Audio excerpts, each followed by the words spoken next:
Hi, this is Swapnil Bharti, and we are here at Open Source Summit in San Diego. And today we have with us Arpit Joshipura, your GM of Edge IoT and Networking at the Linux Foundation. So first of all, welcome to the show. Thank you. We keep hearing about edge computing law. What is it? That's a great question. The definition of edge computing varies, and one of our biggest contributions to the community is to sort of nail it down through projects that we host at the Linux Foundation. At the simplest level, it is bringing compute and storage close to the application as possible. That's kind of the classic definition. However, from a end-to-end perspective, what we have seen is edge computing brings three big things together. It brings the mobility of applications. It brings low latency, which is a critical piece of edge. And it brings the location, physical location in terms of proximity. So, think of cloud computing. Everybody knows what a cloud is, right? And that was a huge, trillion-dollar market. Edge computing is bringing the cloud close to the application as possible. And that's 4 times the size of cloud computing.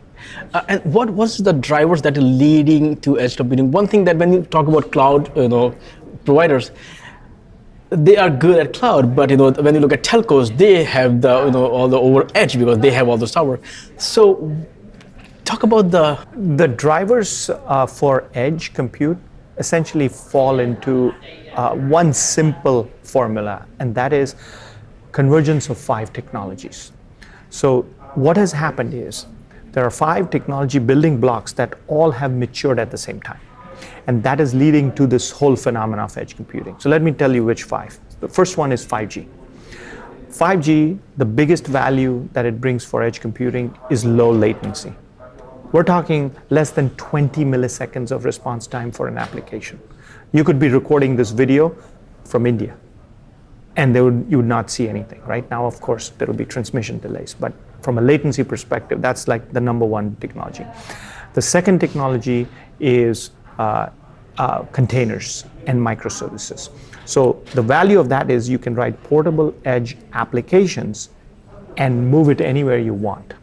The third technology is AI. So AI has matured enough where you can actually do predictive analytics and predictive maintenance on-site locally that allows edge applications and edge devices, IoT devices, to be prevented from failing before they do, right? So that's number 3. Then you have the GPU, TPU, and FPU, so what I call hardware innovation. There's all different types of hardware, but the power of hardware has really gone up significantly, and the size and shape of hardware that can be put in remote locations like sensors and wind turbines has gone up significantly. And the last piece that was missing till now was the on-demand network from a telecom perspective, so the telco edge as we call it. That has also come together. So because of the convergence of 5 of these technologies, now you can bring storage and compute close to an application, and it gives rise to a whole different set of applications like AR, VR, 360, video, fleet, drones, you name it, sky's the limit. So if you look at the 4th industrial revolution, it's basically this is the driver of the 4th industrial revolution. That is correct, right? None of this will be possible without edge. Without edge. Correct. Perfect. Who is using it? I mean, of course, I think it touches everything as we talked about. But who are the typical when we look at especially the foundation?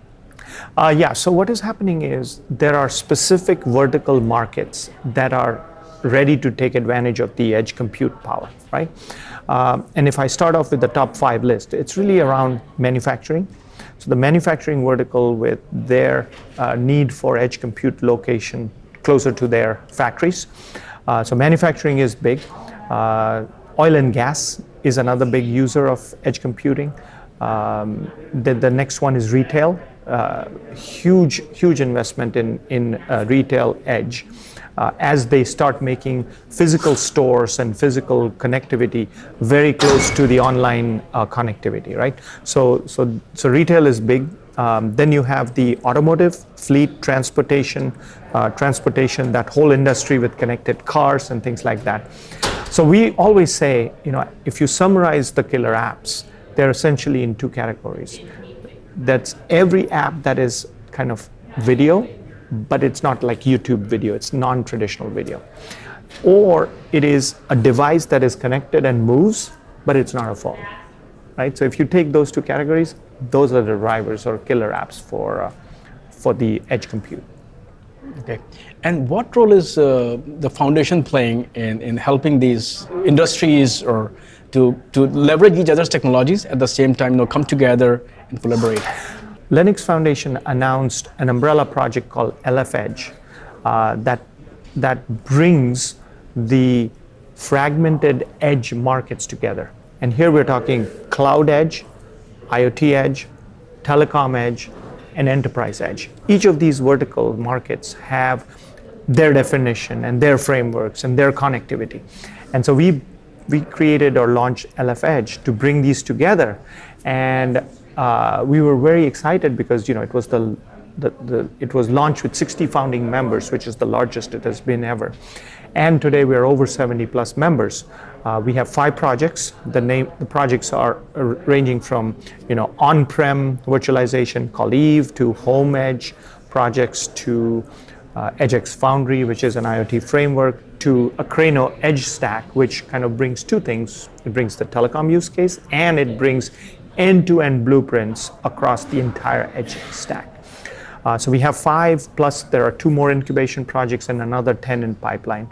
So from a Linux Foundation perspective, we are bringing a community of cloud players, enterprise players, IoT players, and telecom players to come up and create the edge framework, sort of what we call the plumbing layer, and lifecycle management layer of edge that allows this whole edge cloud phenomena to prosper, right? So think of cloud computing. This is edge computing, 4 times bigger, much more pervasive, and a whole new set of applications coming across. So what is the superset, cloud computing or edge computing? They're different, right? So okay. Cloud computing, you have a lot more power. Mm-hmm. You have centralized data centers, right, like Amazon, Azure, etc. But the downside is they're located hundreds of kilometers away, right? Edge data centers are smaller in nature, but they are closer to the application. And so you actually are much cheaper from a transmission perspective because you're not transporting, like, give you a simple example, facial recognition. Why would you transport it all the way to an Amazon data center? You can do it locally, right? And that's what the power of edge brings to the table. In addition to latency or distance, privacy could also be, you want a lot of decisions to be made at the device. You don't want the device or the data, critical data to leave your local and... Correct. So you can have edge zones where you can actually have a lot more secure framework, and security can get inbuilt into each of these projects and each of these frameworks. And that's, again, one of the big focus for LF Edge as well. Right. And also, as you mentioned, stores, like Amazon came out with Amazon Go store where, these stores can be located at a remote location. Correct. There's no value in sending all the data there. All the data there, yeah. So there are a lot of applications that are happening and it will evolve over time. And they will evolve. We will come up with a new application and set of applications we have never dreamt of. Think about it. Uber would not have existed if it was not 4G. Right. Imagine the possibilities with 5G and low latency. Endless. Look at Tesla, it won't, Yeah, so, and it needs edge, it cannot keep sending the data to the cloud all the time. Exactly, and on that note, we are partnered with the Automotive Edge Computing Consortium, IIC, ETSI-MEC. So there's a lot of foundations and consortiums that kind of define some of these new use cases in connected cars, which are prime use cases for edge. Yeah, that's something interesting point, because when I look at the Linux Foundation, they have a lot of different, sub-foundations.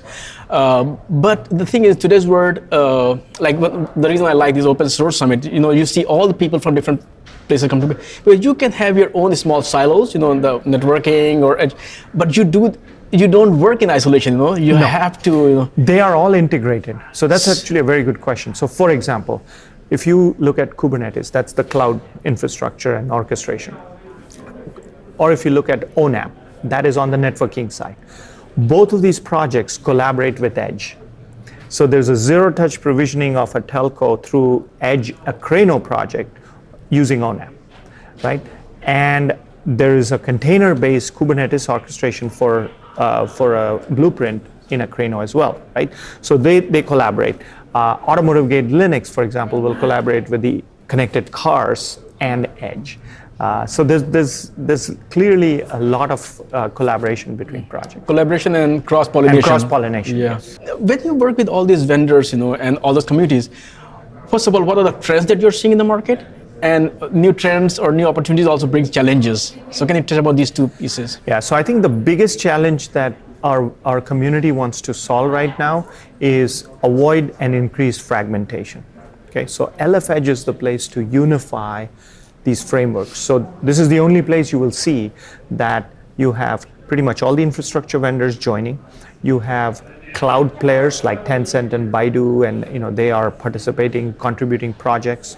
Then you will see the telcos like AT&T, NTT, etc. join, and you will see the industrial players like GE or OSI Soft or Dynamic or things like that. They're all premium members of LF Edge, and they're coming together so that they don't fragment the framework even more.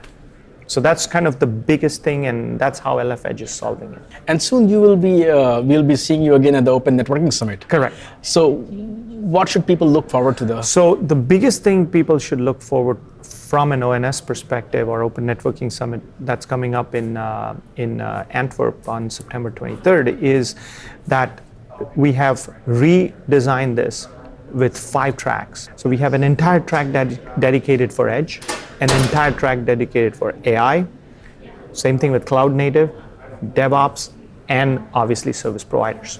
And we're bringing real life situations and scenarios from the community to be presented at ONS, along with a huge lineup of very, very senior people from the industry for keynotes.